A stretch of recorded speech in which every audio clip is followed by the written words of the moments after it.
శ్రోతలో asthma, allergy, గులక వంటి సమస్యలు వాటి పరిష్కారాల గురించి వివరించడానికి శ్వాస హాస్పిటల్ నుండి జాతీయ అవార్డు గ్రహీత డాక్టర్ వీరపనేని విష్ణురావు స్టూడియోలో ఉన్నారు. మీకు ఇలాంటి ప్రాబ్లమ్స్ ఉంటే స్క్రీన్ పై స్క్రోల్ అవుతున్న నెంబర్స్ కాల్ చేయండి. హలో డాక్టర్ గారు. ఏజ్ తో సంబంధం లేకుండా చాలా మందిని వేధిస్తున్న సమస్య ఆస్తమా. ఆస్తమా రావడానికి కారణాలేంటి? ఆస్తమా అనేది అలర్జీకి సంబంధించినటువంటి ఒక దీర్ఘకాలిక వ్యాధి. అంటే అలర్జీ అంటే ఏంటి?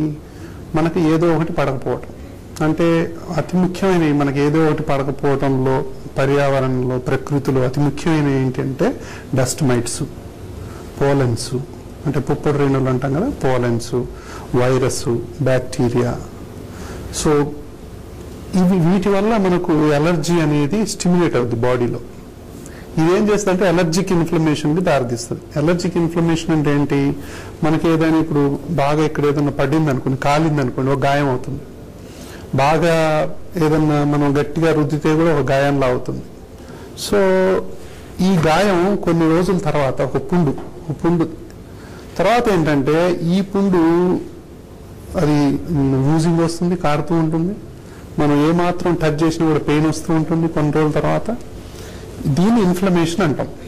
ఇలాంటి ఇన్ఫ్లమేషన్ డస్ట్ మైట్స్ వల్ల కానీ, పోలెన్స్ వల్ల కానీ కొంతమందిలో ముక్కులో నుంచి ఊపిరితిత్తుల చివరి దాకా ఒకలాంటి గాయంలా అవుతుంది. దాన్ని ఇన్ఫ్లమేషన్ అంటాం. అంటే ఒకలాంటి గాయం. ఆ గాయం అనేది ఎప్పుడైతే తయారవుతుందో గాలి గట్టిగా సోకినా కూడా కొంతమందికి తుమ్ములు వస్తాయి. సో ఊపిరి బిగబట్టినట్టుంది. ఆ ఇన్ఫ్లమేషన్ వల్ల ఏమవుతుందంటే ఆ ముక్కులో ఉన్నటువంటి ఆ పొర, ఆ మ్యూకస్ మెంబ్రేన్ మందం అయిపోతుంది. తర్వాత దాంట్లో నుంచి జిగట పదార్థం ఊరుతూ ఉంటుంది, మ్యూకస్ అంటాం, ఊరుతూ ఉంటుంది. చుట్టూ ఉన్నటువంటి మృదువైన కండరాలు బిగదీస్తాయి. అప్పుడు గాలి పీల్చుకోవటం, వదలటం కష్టం అవుతుంది. ఎలర్జీ అనేది కళ్ళల్లో ఉంటే కంటి ఎలర్జీ అంటాం, ఎలర్జిక్ కంజంక్టివైటిస్, బాగా రుద్దుతూ ఉంటారు, తర్వాత నీళ్లు గారుతూ ఉంటాయి. ముక్కులో ఉంటే తుమ్ములు, ముక్కు బ్లాక్ అవ్వటం, ఇచ్చింగు, దురద, రకరకాలు వస్తూ ఉంటాయి. తర్వాత ఇదే ఎలర్జీ కిందికి పోతే టాన్సిలైటిస్ అంటాం, ఎడినాయిడ్స్ అంటాం, ఫారింజైటిస్ అంటాం, లారింజైటిస్ అంటాం. అదే బ్రాంకైటిస్గా మారి ఆస్తమాగా మారుతుంది. అంటే ఒక ఎలర్జీ లాగా మొదలై ఆస్తమా లాగా ఎండ్ అవుతుంది అనమాట. ఈ ఎలర్జీ రావడానికి కారణం ఈ డస్ట్ మైట్స్, దాని తర్వాత వైరస్లు, బ్యాక్టీరియాలు. ఈ ఇన్ఫ్లమేషన్ అనుకున్నాం కదా, గాయం అనుకున్నాం కదా, ఈ గాయం ఎప్పుడైతే లోపల ఉంటుందో ఆ గాయాన్ని రెచ్చగొట్టేవేంటి? వాతావరణ కాలుష్యం, దాని తర్వాత యాసిడ్ ఫ్యూమ్స్, ఇప్పుడు పర్ఫ్యూమ్స్ ఉన్నాయి కదా అవి, అగరబత్తీలు. సో నేను గత 10 సంవత్సరాల నుంచి చెప్తున్నాను అగరబత్తీలు ఆస్తమాని ప్రేరేపిస్తాయని. మొన్న బ్రిటిష్లో ఒక పెద్ద స్టడీ జరిగింది. సో అగరబత్తీల వల్ల విపరీతమైనటువంటి ఆస్తమా, శ్వాసకోశానికి సంబంధించినటువంటి వ్యాధులు వస్తున్నాయని చెప్పి. కాబట్టి అగరబత్తీ పొగ, చిన్నపిల్లలకు సాంబ్రాణి పొగ వేస్తూ ఉంటారు. సాంబ్రాణి పొగ అంత డేంజర్ ఇంకోటి లేదు. కానీ సాంబ్రాణి పొగ అనేది మన సంస్కృతిలో ఒక భాగం. సంస్కృతిలో ఒక భాగం కాబట్టి వెయ్యాలి అని చెప్పి పెద్దవాళ్ళు అంటారు. సో ఇప్పుడు నేను చెప్తుంటే యంగ్ మదర్స్ ఏంటంటే ఇలా డాక్టర్ చెప్పాడు వేయకూడదంట అని చెప్పి వీళ్ళు అంటారు. సో ఈ యొక్క ఏజ్ మధ్య పోరాటం జరుగుతూ ఉంటుంది. కొంతమంది మీరు ఊరికే పెరిగారా, మేము కూడా ఇలా సాంబ్రాణి పొగ వేయబట్టే మీరు కూడా పెరిగారు కదా అన్నట్టుగా మాట్లాడతారు. అయినా కూడా వాళ్ళు పెరిగారు, అది గొప్పడా. అయినా కూడా ముక్కులో నూనె వేస్తూ ఉంటారు. ముక్కులో నూనె వేస్తే ఊపిరితిత్తులో పోతుంది. చాలా మంది చనిపోయిన సందర్భాలు కూడా ఉన్నాయి ముక్కులో నూనె వేస్తే కూడా. సో అలాంటివి చేయకూడదు. సాంబ్రాణి పొగలు ఎట్టి పరిస్థితుల్లో కూడా వాడకూడదు. అంటే పిల్లలకు జోలపాడి అలర్జీని, ఆస్తమాని తట్టి లేపటంతో సమానం. కాబట్టి సాంబ్రాణి పొగలు వేయకూడదు. ఎవరు కూడా ఇంట్లో అగరబత్తీలు వెలిగించటం, తర్వాత కాయిల్స్ పెడతారు ఏది దోమల కోసం. ఎంత డేంజర్ అవి, చాలా డేంజర్. ఎంత దగ్గర పెడితే అంత డేంజర్ అనమాట అవి.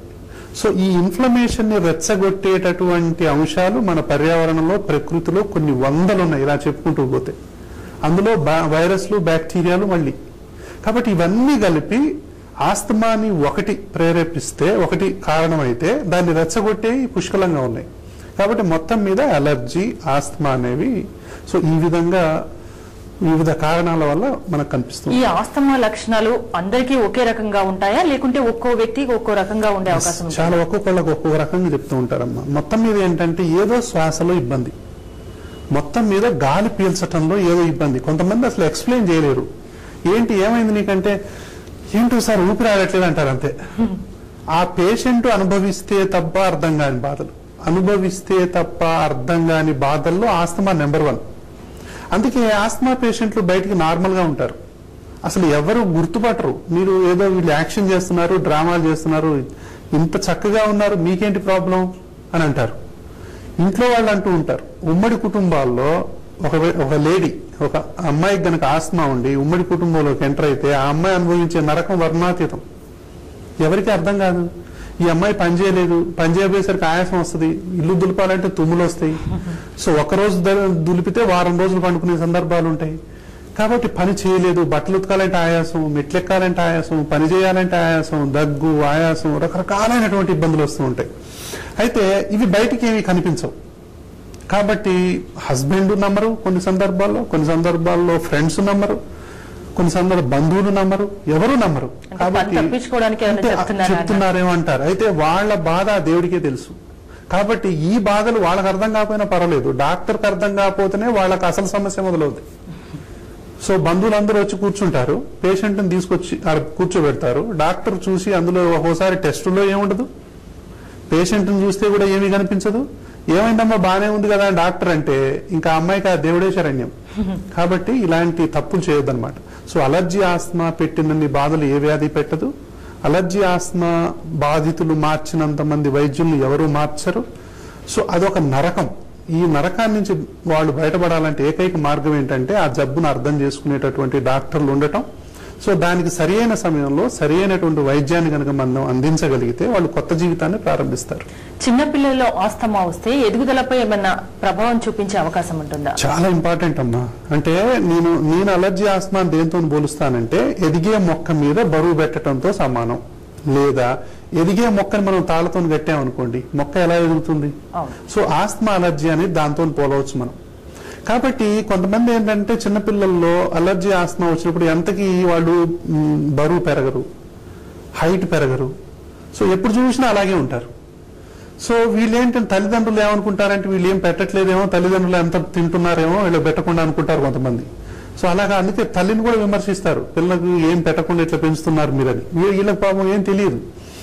అంటే ఏంటంటే సరైన సమయంలో అలర్జీని ఆస్మాని గుర్తించాలి. అంటే ఎలా గుర్తించాలి?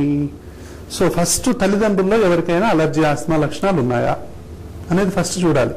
తల్లి వైపు అందరికీ, తండ్రి వైపు వాళ్ళకి అందరికీ. ఎక్కడైనా సరే మనం ఎవరికైనా ఉందా అంటే మాకు ఎవరికి లేదండి అంటారు. అది కాదు, ఎవరికి ఎక్కువ మనకు ఊపిరితిత్తులకు సంబంధించిన సమస్యలు వస్తున్నాయి. అది సైనస్ రూపంలో ఉండొచ్చు. ఇందాక మీరు అడిగారు ఏ రూపంలో ఉంటుందని. సైనస్ రూపంలో ఉంటుంది కొంతమంది కేవలం తుమ్ములే వస్తాయి, కొంతమంది కేవలం చలిగాలికి పోగానే హెడేక్ వస్తుంది, ఇంకేముంటది వాళ్ళకి. కొంతమందికి అంటుంటారు, ఎప్పుడు చూసినా గొంతు అంటే థ్రోట్ క్లియరింగ్ సెన్సేషన్, ఎప్పుడు చూసినా అలా అంటారు. కొంతమంది అంటుంటారు, ఒక మేనరిజం. లక్షణాలు ఆస్మా లక్షణాలే. ఈ లక్షణాలన్నీ ఇలా అంటుంటారు. కొంతమంది విపరీతం కళ్ళు నలుస్తూ ఉంటారు, కొంతమంది అంటుంటారు. సో మెట్లెక్కగానే ఆయాసం, ఆటలాడితే ఆయాసం, స్కూల్ బ్యాగ్ మోస్తే ఆయాసం, పని చేస్తే ఆయాసం, రన్నింగ్ చేస్తే ఆయాసం, ఏ పని చేసినా ఆయాసం వస్తుంది. కొంతమందికి ఏది పడదు, కూల్ డ్రింక్స్ తాగితే పడదు, ఐస్ క్రీమ్ తింటే పడదు, ఏదన్నా నీళ్లు మారితే పడదు, ఏదన్నా కూర మారితే పడదు, బయట ఏదన్నా తింటే పడదు, ముఖ్యంగా గప్చిప్ తింటే అసలు పడదు. సో ఇలాంటివి తినగానే కొంతమందికి ప్రాబ్లమ్స్ వస్తాయి. అంటే ఏదో ఒకటి పడకపోవడం, ఏ పని చేసినా ఆయాసం రావటం, ఇవి అలర్జీ ఆస్మా లక్షణాలను గుర్తించడానికి మనకు ఉపయోగపడుతుంది. కాబట్టి ఈ లక్షణాలు తల్లిదండ్రుల వైపు ఎవరికైనా ఉన్నాయా, ఇటువైపు కానీ ఉంటే మనకి ఈ పిల్లల్లో కూడా ఈ లక్షణాలు ఏమైనా కనిపిస్తున్నాయా. మరి చిన్న పిల్లలు అడిగారు కదా ఇందాక మీరు ఏ లక్షణాలు ఉంటాయని. చిన్న పిల్లల్లో ముఖ్యంగా ఏంటంటే గాలి పీల్చలేరు పాపం. పుట్టగానే తల్లియే ఫస్ట్ డయాగ్నోజ్ చేస్తుంది డాక్టర్ కంటే ముందు. మా పిల్లాడు ఏంటో గాలి పీల్చడంలో ఇబ్బంది పడుతున్నాడండి, ఏంటో గాలి బాగా పీలవలేకపోతున్నాడు అని కంప్లైంట్ చేస్తుంది మదరు. డాక్టర్ గారు తీసుకొచ్చినప్పుడు ఏమైందమ్మాడు, బాగానే ఉన్నాడు కదా, మంచిగా ఆడుకుంటున్నాడు, ఎగురుతున్నాడు, దూకుతున్నాడు, ఎందుకు అంత నీ అనుమానం అంటారు. కానీ ఆ తల్లి ఎక్కడో సాటిస్ఫై అవ్వదు. ఏదో ప్రాబ్లం ఉందండి, వీడికి వాతావరణం మారినా కొంచెం ముక్కులు మూసుకుంటున్నాయి, పాలు తాగలేకపోతున్నాడు, నైట్ పూట మేము నరకం చూస్తున్నాం, మాకు నిద్ర లేదంటాడు.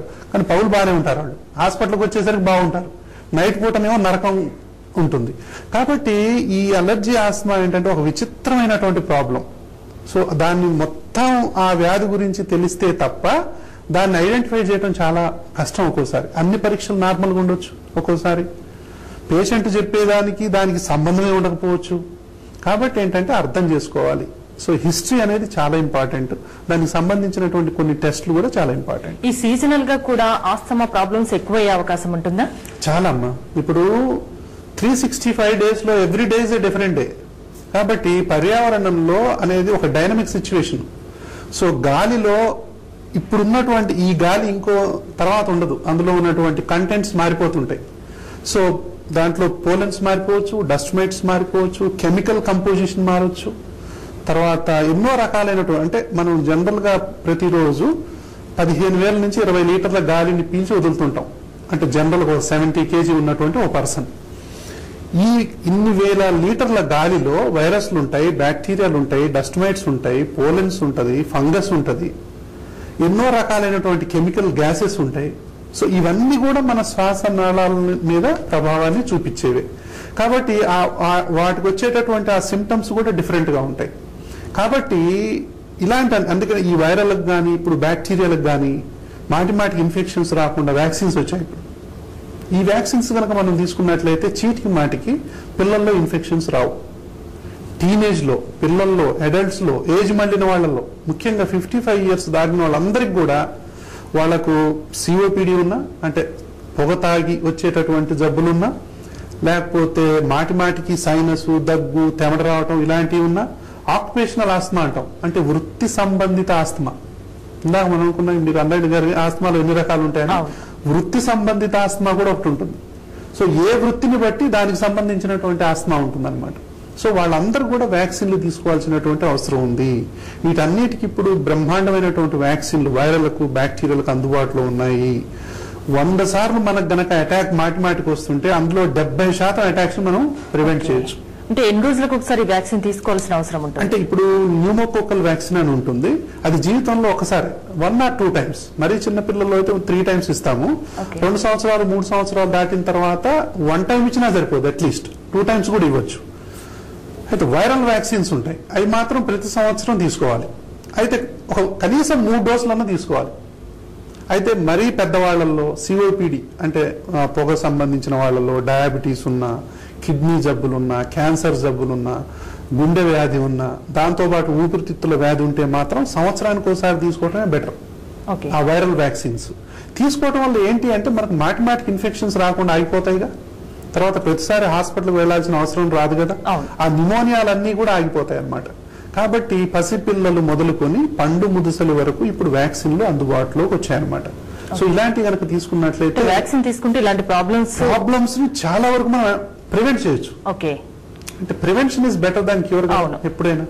సో వ్యాక్సిన్లు ఇప్పుడు అదికే చెప్పారు, మన దేశంలో ఈ వ్యాక్సిన్ల మీద అవగాహన రాలేదు ఇంకా. అయితే 55 సంవత్సరాలు మించిన వాళ్ళందరికీ కూడా ఇప్పుడు ఈ యొక్క వ్యాక్సిన్స్ అందుబాటులోకి వచ్చాయి. న్యూమోకోకల్ వ్యాక్సిన్, ఫ్లూ వ్యాక్సిన్స్ అంటాం, ఇన్ఫ్లుయెన్జా వ్యాక్సిన్స్ ఇప్పుడు అందుబాటులోకి వచ్చాయి. కాబట్టి ఏంటంటే ఏజ్డ్ పీపుల్ అందరూ కూడా జలుబు, దగ్గు, ఆయాసం ఉన్నా, తర్వాత మీకు డయాబెటీస్ ఉన్నా, బీపీ ఉన్నా, గుండె జబ్బులున్నా, క్యాన్సర్ ఉన్నా, ఇంకా వీటికి సంబంధించినటువంటి కిడ్నీ జబ్బులున్నా, మూత్రపిండాల జబ్బులున్నా కూడా సో ఈ యొక్క వ్యాక్సిన్, అంటే మనం స్టీరాయిడ్ మందులు వాడుతున్నా, క్యాన్సర్ మందులు వాడుతున్నా, ఈ వ్యాక్సిన్లు తీసుకుంటే న్యూమోనియా రాకుండా కాపాడతాయి, మిగతా జబ్బులు రాకుండా చాలా వరకు అడ్డుకట్ట వేయగలుగుతాయి. కాబట్టి వ్యాక్సిన్లు అనేవి కంపల్సరీగా తీసుకోవాల్సినటువంటి అవసరం ఉంది. అంటే శ్వాస హాస్పిటల్లో ఈ వ్యాక్సిన్స్ ఇవ్వటం అనేది నిరంతరం చేస్తున్నాం అనమాట. Prevention is better than cure అనుకున్నా. అందుకే వ్యాక్సిన్స్ ని ఎక్కువగా ప్రమోట్ చేస్తూ ఉంటాం. అంటే ఏంటంటే మాటికి హాస్పిటల్కి రావటం అనేది ఒక భారంతో కూడుకున్నటువంటి విషయం. రాకుండా ఉండాలంటే ఏం చేయాలి? జాగ్రత్తకు సంబంధించినవి తీసుకోవాలి. అంటే ప్రివెంటివ్ మెజర్స్ తీసుకోవాలి. ఇప్పుడు ఈ సాంబ్రాన్ని వేయకుండా ఉంటాం, అగరబత్తీలు వెలిగించకుండా ఉండటం, డస్ట్ మైట్స్, ఈ విషయంలో. తర్వాత వ్యాక్సిన్స్. ట్రీట్మెంట్ గురించి మరింత డిస్కస్ చేసే ముందు షార్ట్ బ్రేక్ తీసుకుందాం. చూస్తూనే ఉండండి TV1.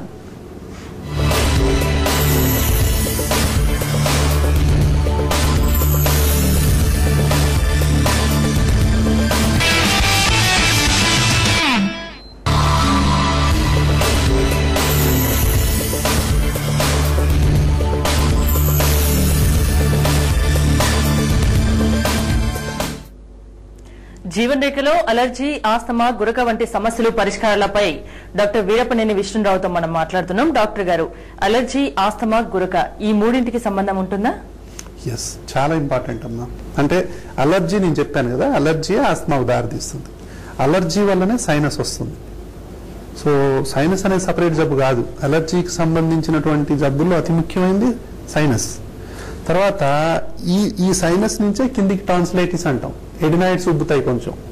సో ఈ ఫారింగ్స్ కూడా ఆ మ్యూకస్ మెంబ్రెయిన్ మందం అవుతుంది, లారింగ్స్ కూడా మ్యూకస్ మెంబ్రెయిన్ మందం అవుతుంది. అంటే ఇన్ఫ్లమేషన్ అని చెప్పాము ఇందాక మనం. ఇన్ఫ్లమేషన్ అంటే ఒక గాయం. ఈ గాయం అనేది ముక్కు చివరి నుంచి మొదలు పెడితే ఊపిరితిత్తుల్లాగా వ్యాపించి ఉంటుంది ఈ గాయం. సో ఈ గాయం ఉన్నప్పుడు ఏంటంటే మందం అవుతుంది అనమాట. ఆ మ్యూకస్ లైనింగ్ అనేది, ఆ లోపల ఉన్నటువంటి పొర ఉంటుంది కదా, వాటిని లైనింగ్ చేసే పొర మందం అవుతుంది. ఇది మందమైనప్పుడు ఈ అలర్జీయే మెల్లమెల్లగా అన్ని ఇన్ఫెక్షన్లకు దారితీస్తుంది. అదే ఆస్తమాకు దారితీస్తుంది.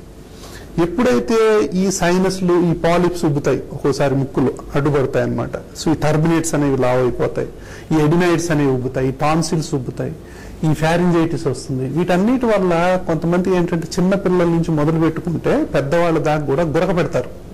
ఇంకోటి, గురకని చాలా మంది అసలు ప్రాబ్లం గానే అనుకోరు. అది ప్రాబ్లం గా అనుకోవాల్సిన అవసరం ఉందా? సీరియస్ గా తీసుకోవాల్సిన చాలా సీరియస్ తీసుకోవాలమ్మా. ఇప్పుడు గురక అనేది అతిపెద్ద వ్యాధి. గురక అనేది ఒక ఊబిలో దిగటంతో సమానం. అంటే కొన్ని గురకలు సాధారణమైన గురకలు ఉంటాయి. సో అదేంటంటే వంశపారంపర్యంగా కొన్ని వచ్చేటటువంటి గురకలు, అది పెద్దగా ఇబ్బంది ఉండదు. అయితే గురకని సీరియస్ గా తీసుకోవాల్సిన సందర్భం ఏంటనేది చాలా ఇంపార్టెంట్. అయితే గురకని ఎవరైనా సరే నోరు తెరిచి నిద్రపోతుంటే, ముక్కులో నుంచి గాలి లేకుండా నోరు తెరిచి నిద్రపోతుంటే ఇక ఎంత సౌండ్ వస్తుందంటే వాళ్ళ ఇంట్లోనే గారు, పక్కింట్లో కూడా ఎవరు నిద్రపోరు, అలాంటి సౌండ్ వస్తున్నా. దాని తర్వాత ఈ పక్కన పడుకునే వాళ్ళు భయపడతారు. అసలు ఏమైపోద్దో ఏంటి, ఉన్నాడా పోయాడా అని చూసుకుంటారు. ఒక్కోసారి అంటే అని ఉలిక్కిపడి లేస్తారు. ఆ ఉలిక్కిపడి లేచినప్పుడు చెమటలు పడతాయి కొంతమందికి. ఆ చెమటలు రావటం అనేది ప్రమాదకరమైన సిమ్టమ్. కొంతమందికి సొల్లు గారుతూ ఉంటుంది. ఠాక్కుని లేస్తారు ఒక్కోసారి పెద్ద సౌండ్ చేస్తూ, వాళ్ళు ఠాక్కున పడుకుంటారు. సో ఇలా చేస్తుంటే పక్కన ఉన్న వాళ్ళకు ప్రాణం ఆగిపోయినంత పని ఇది. కాబట్టి వీళ్ళు ఎప్పుడు ఒక కన్నేది చూస్తుంటారు, వీళ్ళు ఎలా ఉన్నారా ఏంటని. దీనివల్ల వీళ్ళ ఆరోగ్యం పాడైంది, ఎందుకంటే వీళ్ళు నిద్రపోరు పాపం. అందుకే గురక వ్యాధిలో ఉన్న ఒక విచిత్రమైనది ఏంటంటే, గురక పెట్టేది ఒకళ్ళైతే బాధపడేది ఇంకొకళ్ళు. పార్ట్నర్కి నిద్ర ఉండదు. నిద్ర లేకపోవటం వల్ల ఏంటి, హెడేక్, పొద్దున్నే పని చేసుకోలేకపోతారు, చికాకు, కోపం. తర్వాత గురక పెట్టే వాళ్ళు ఏమనుకుంటారంటే, అబ్బాయి ఎంత అదృష్టవంతుడు, చాలా గురక పెట్టి చాలా నిద్రపోతున్నాడు, బీభత్సంగా అనుకుంటారు. యాక్చువల్ గా ఆయనకు నిద్ర లేదు, అది డిస్టర్బ్డ్ స్లీప్ అంటాం. కాబట్టి వాళ్ళు డీప్ స్లీప్ లోకి వెళ్ళలేరు. అయితే వాళ్ళకి ఏంటంటే ఎప్పుడు కూడా రిఫ్రెష్ అవ్వరు వాళ్ళు. పొద్దున్న ఈ గురక పెట్టే వాళ్ళు ఎవ్వరు కూడా అబ్బా చాలా హ్యాపీగా నిద్రపోయాను నేను, నాకు చాలా బాగుంది మార్నింగ్ లేవగానే అనరు ఎవరు. మళ్ళీ నిద్రపోతే బాగుంటుంది కదా అంటారు. మళ్ళీ లేచి 2-3 గంటలు నిద్రపోతారు. ఆఫీసులో పోయి అక్కడ నిద్రపోతారు, కారు నడుపుకుంటూ అక్కడ నిద్రపోతారు, ఎక్కడ పడితే అక్కడ నిద్రపోతూ ఉంటారు. ఇది ప్రమాదకరమైనటువంటి సిమ్టమ్. అంటే గురక ఇది ఊబకాయానికి దారితీస్తుంది. అంటే రకరకాల హార్మోన్స్ రిలీజ్ అవుతాయి మనకు నిద్ర సరిగా లేనప్పుడు. అంటే నిద్ర అనేది ఒక విధంగా చూసుకుంటే నిద్ర ఈజ్ ఈక్వల్ టు ఆరోగ్యం. ఒక మనిషి ప్రశాంతంగా ఉన్నాడు, ఒక మనిషి నిమ్మళంగా ఉన్నాడు, ఒక మనిషి ఆరోగ్యంగా ఉన్నాడు అంటే అతని నిద్ర చాలా బాగుంది అని అర్థం. ఒక మనిషి చిటపటలాడుతున్నాడు, ఒక మనిషి ఎప్పుడు చూసి నిద్రపోతున్నాడు, చిన్న ముక్కు మీద కోపం ఉంది, దాని తర్వాత బీపీ ఉంది, షుగర్ ఉంది, ప్రపంచంలో అన్ని జబ్బులు ఉన్నాయి, తర్వాత ఊబకాయం ఉంది, ఇవన్నీ ఉందంటే ఈయనకు నిద్ర బాగాలేదని అర్థం. అన్నిటికీ నిద్రతో లింక్ ఉంది. కాబట్టి నిద్ర అనేది చాలా ఇంపార్టెంట్. కాబట్టి ఈ గురక అనేది పసిపిల్లలు మొదలుకొని పండు ముదుసుల వరకు ఎవరికైనా ఉండొచ్చు. ఈ అలర్జీకి, ఆస్తమాకు, గురకకు అవినాభావ సంబంధం ఉంది. కాబట్టి ఇప్పుడు లేటెస్ట్ గా వస్తున్నటువంటి రీసెర్చ్ ఏంటంటే, ఒకప్పుడు గురకకు ఈ ఆస్తమాకు అలర్జీకి సంబంధం లేదనుకునేవాళ్ళు, కానీ నేను గత 10 సంవత్సరాల నుంచి చెప్తున్నాను అలర్జీ, ఆస్తమాకి, గురకకు సంబంధం ఉందని చెప్పి. కాబట్టి వీటన్నిటికీ అవినాభావ సంబంధం ఉంది. ఈ అలర్జీ, ఆస్తమా వదిలేస్తే చిన్నప్పటి నుంచి పెద్దయిన దాకా దాని ఫలితమే, దాని పర్యవసానమే గురక. కాబట్టి ఈ సైనస్ ఉన్నవాళ్ళు కానీ, అంటే ఈ గురక అలర్జీ, ఆస్తమా లింక్ ఉందని ఎప్పుడు తెలుసుకోవాలంటే, వీళ్ళు ఏదో ఒకటి కంప్లైంట్ చేస్తుంటారు. నాకు అది పడదు, నాకు ఇది పడదు, నాకు కూల్ డ్రింక్ పడదు, నాకు ఐస్ క్రీమ్ పడదు, నేను అక్కడికి పోతే నాకు ఏందో అవుతుంది, నాకు చలిగాలి పోతే హెడేక్ వస్తుంది అన్నా అంటారు. లేదా నేను మెట్లెక్కి ఆయాసపడతాను, కొంచెం పని చేస్తే ఆయాసపడతాను, నాకు చేత కాదు, నాకు టైర్డ్నెస్ ఉంటుంది అన్నా అంటుంటారు. అంటే వీళ్ళల్లో కూడా ఏదో ఒకటి పడకపోవడం, ఏ పని చేసినా ఆయాసం రావటం ఈ గురక వాళ్ళల్లో ఉంటే ఇది అలర్జీ ఆస్తమాకు లింక్ ఉంది అని చెప్పి మనం అనుకోవాలి. కాల్ రిసీవ్ చేసుకున్నామండి. రాము లింగంపల్లి నుండి. రాము గారు మాట్లాడండి. నమస్కారం అండి. నమస్కారం. బాబుకి 7 సంవత్సరాలు. ఓకే. 7 సంవత్సరాలు వయసు సార్. ఒక 5-6 నెలల క్రితం ఒకసారి కాఫ్ లాగా వచ్చింది. ఓకే. వస్తే మేము డాక్టర్స్ కి చూపిస్తే అన్ని చెకప్స్ అన్ని చేసి ఏం ప్రాబ్లం లేదు, లైట్ ఎనర్జీ అని చెప్పారు. అప్పుడు తగ్గిపోయింది సార్. ఓకే. మళ్ళీ ఇటీవల కొంచెం ఎనర్జీ లాగా కొంచెం కనిపిస్తే డాక్టర్ గారి దగ్గర తీసుకొస్తే పిల్లల డాక్టర్ చూపిస్తే వాళ్ళు ఎనర్జీ ఉంది అని చెప్పారు సార్. ఓకే. చెప్తే మూడు అనే ఒక సిరప్ దాన్ని టెలికాప్స్ టాబ్లెట్స్ ఇచ్చారు సార్. 3 months వాడండి టెలికాప్స్ టాబ్లెట్స్ అని చెప్పారు. ఓకే. ఎలా ఉన్నాడు ఇప్పుడు బాబు?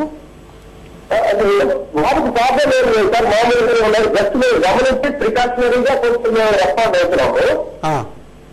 బరువు అయితే బరువు 20 కిలోనే ఉన్నారు సార్. కొంచెం అండర్ వెయిట్ ఉన్నారు సార్. చాలా రోజుల నుంచి అండర్ వెయిట్ లభిస్తా ఉంది.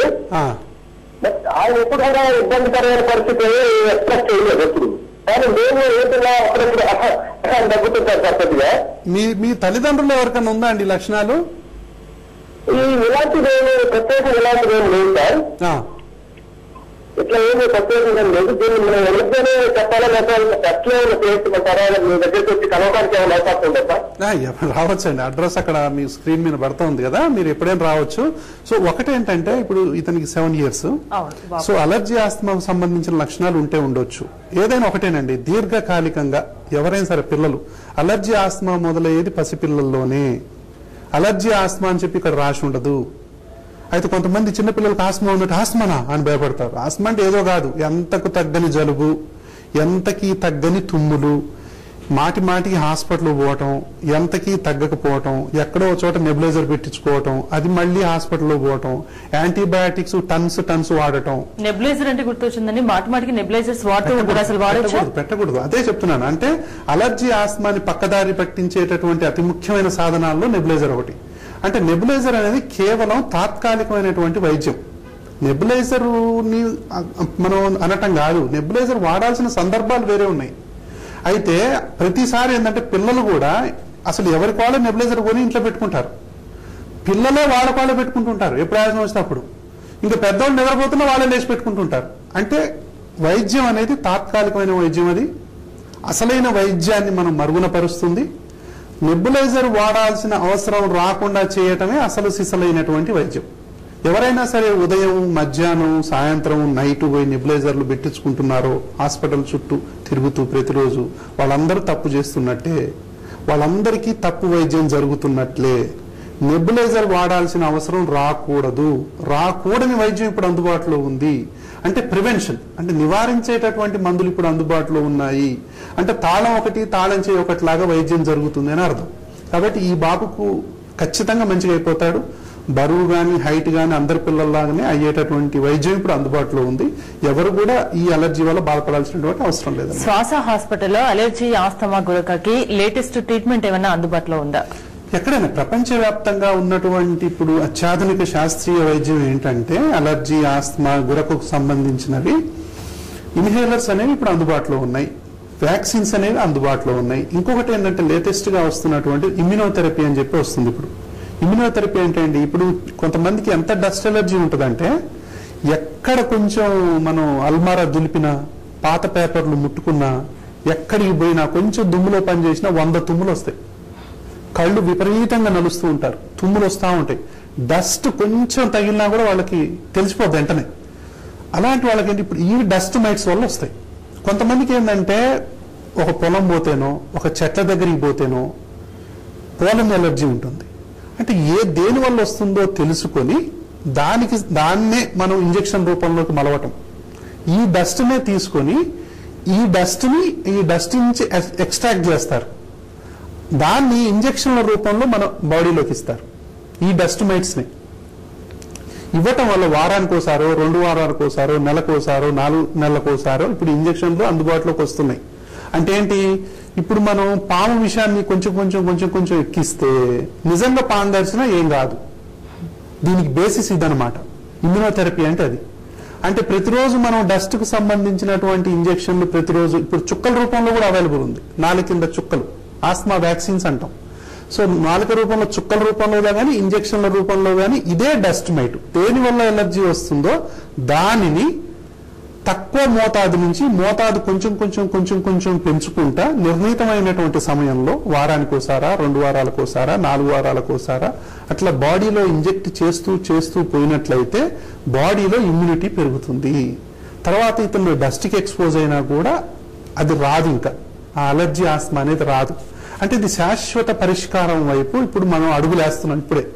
సో ఇప్పుడే మన ఇండియాలో ఇమ్యునోథెరపీ అనేది మొదలు కాబోతుంది, మన శ్వాస హాస్పిటల్లో మొదలు కాబోతుంది.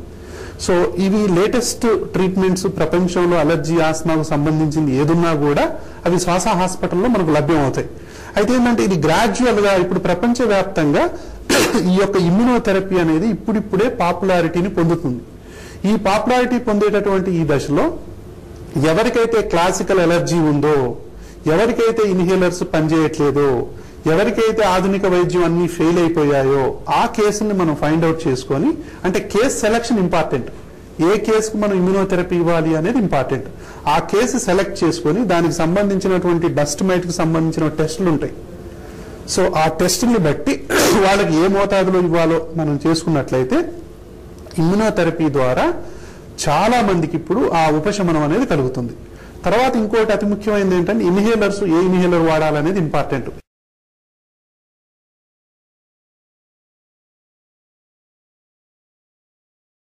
మీరు నెబులైజర్లు వాడకూడదు.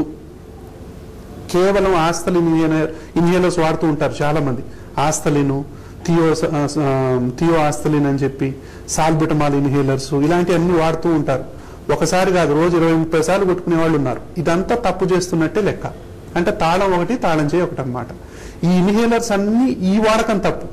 అయితే ఇన్హేలర్స్ లో చాలా రకాలు ఉన్నాయి. ఏ ఇన్హేలర్ వాడాలి అనేది అనుభవమైనటువంటి డాక్టర్ ద్వారా తెలుసుకుని కనుక మనం వాడగలిగితే సో దానికి అలవాటు పడేటటువంటి అవకాశం ఉండదు, పెరుగుదల ఆగిపోయేటటువంటి అవకాశం అంతకంటే ఉండదు.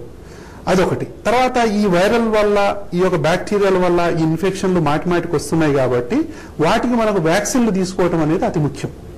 ఈ వ్యాక్సిన్లు పసిపిల్లల నుంచి మనం పండు ముదుసల వరకు ఎవరికైనా ఇవ్వచ్చు. వైరల్ వ్యాక్సిన్లు కానీ బ్యాక్టీరియల్ వ్యాక్సిన్లు కానీ ఇవ్వచ్చు. ఇవి శ్వాస హాస్పిటల్లో లభ్యం. కాబట్టి ఇవన్నీ తీసుకున్నట్లయితే మనకు ఇది నివారించవచ్చు. తర్వాత దేని వల్ల వస్తుందో దానికి దూరంగా ఉండటం, దుమ్ము, ధూళి, పొగ ఇందా చెప్పుకున్నాం కదా, వాటన్నిటికి దూరంగా ఉండటం. ఇప్పుడు వర్షాకాలంలో పోయి వర్షంలో తడవకుండా ఉండటం. సో చలికాలంలోనైతే బట్టలు చక్కగా వేసుకోవటం, అవుట్ సైడ్ జంక్ ఫుడ్స్ తినకుండా ఉండటం. సో ఏది తినాలో అదే తినటం, ఆరోగ్యం ఫిట్నెస్ ఉంచుకోవటం, శ్వాసకు సంబంధించినటువంటి ఎక్సర్సైజ్ చేసుకోవటం, ప్రాణాయామం నేర్చుకోవటం, యోగా చేయటం. సో ఇవన్నీ మన భారతీయ విధానంలో అందుబాటులో ఉన్నాయి. సో ఇవన్నీ కూడా చక్కటి ఆహారం, చక్కటి ఎక్సర్సైజు, చక్కటి జీవన విధానం, చక్కటి ఒక అనుభవమైనటువంటి డాక్టర్ని కలవటం, సో సరి అయినటువంటి పరీక్షలు చేయించుకొని సరి అయినటువంటి వైద్యాన్ని కనుక పొందినట్లయితే అలర్జీ, ఆస్తమా, గురక వల్ల ఏ ఒక్కరూ ఎంత మాత్రం బాధపడాల్సినటువంటి అవసరం లేదు. డాక్టర్ షార్ట్ గా చెప్పండి, నిరంతరం మీరు ఆస్తమా గురించి అవగాహన కార్యక్రమాలు నిర్వహిస్తూ ఉన్నారు. ఎందుకు ఇంకా సమాజంలో అవగాహన రాలేదంటారా ఆస్తమా గురించి? చాలా చేయాలమ్మా, చేసింది చాలా తక్కువ. ఇప్పుడు నేను గత 10-15 సంవత్సరాల నుంచి నిరంతరం అలర్జీ, ఆస్తమా మీద మాట్లాడుతూనే ఉన్నాను. ఎందుకంటే అలర్జీ, ఆస్తమా అనేది చాలా కామన్ ప్రాబ్లం. కానీ 100 మంది అలర్జీ, ఆస్మాతో బాధపడుతుంటే ఇప్పటికి కూడా కేవలం 10 మంది కంటే తక్కువ మందికి మాత్రమే అసలు సిసలైన వైద్యం అందుతుంది. 10 మంది కూడా కాదు, నా దృష్టిలో 5 మందికే. ఇంకా 95 మంది మూఢనమ్మకాలు, నాటు వైద్యాలు, అశాస్త్రీయ వైద్యాలు, తప్పుడు వైద్యాలు, చెప్పానుగా నెబులైజర్లు, రాంగ్ ఇన్హేలర్స్ ఇలా వాడుతూ ఉన్నారు. సో 95% ఆఫ్ ద పేషెంట్స్ ఇంకా మిగిలే ఉన్నారంటే నిరంతరం అవగాహన కార్యక్రమాలు మనం చేపట్టాల్సిందే. కాబట్టి మనం ఏంటంటే నేను పుస్తకం రాశాను, శ్వాస అని చెప్పి. అది మన హైదరాబాద్ బస్ స్టాండ్ లో లభ్యం అవుతుంది. ఆ పుస్తకం చదివినట్లయితే అసలు అలర్జీ అంటే ఏంటి, ఆస్మా అంటే ఏంటి, గురకేంటి, దాని లక్షణాలు ఏంటి అంటే టోటల్ ఫ్యామిలీకి అవగాహన వస్తుందన్నమాట. వాళ్ళని వాళ్ళే డయాగ్నోజ్ చేసుకోవచ్చు. తర్వాత వెబ్సైట్ కూడా అందుబాటులో ఉంది, శ్వాస.com అని. అందులో పోతే కనుక ప్రతి స్కూల్లో వాళ్ళంతట వాళ్లే స్కూల్ పిల్లలు వాళ్ళ అవగాహన చేసుకోవటం ఎలా అనేది కూడా ఆ క్వశ్చనర్ ఉందన్నమాట. కాబట్టి ఇలాంటి కార్యక్రమాలు చేస్తూ పోతున్నట్లయితే అవగాహన కలిగించడం అనేది అతి ముఖ్యమైనది. ఈ ప్రోగ్రాం ద్వారా కూడా చాలా అవగాహన కల్పించారండి. థ్యాంక్ యూ డాక్టర్ గారు, థ్యాంక్స్ ఫర్ కమింగ్. ఇది ఇవాళ జీవన్ రేఖ. రేపటి కార్యక్రమంలో కలుద్దాం. చూస్తూనే ఉండండి TV1.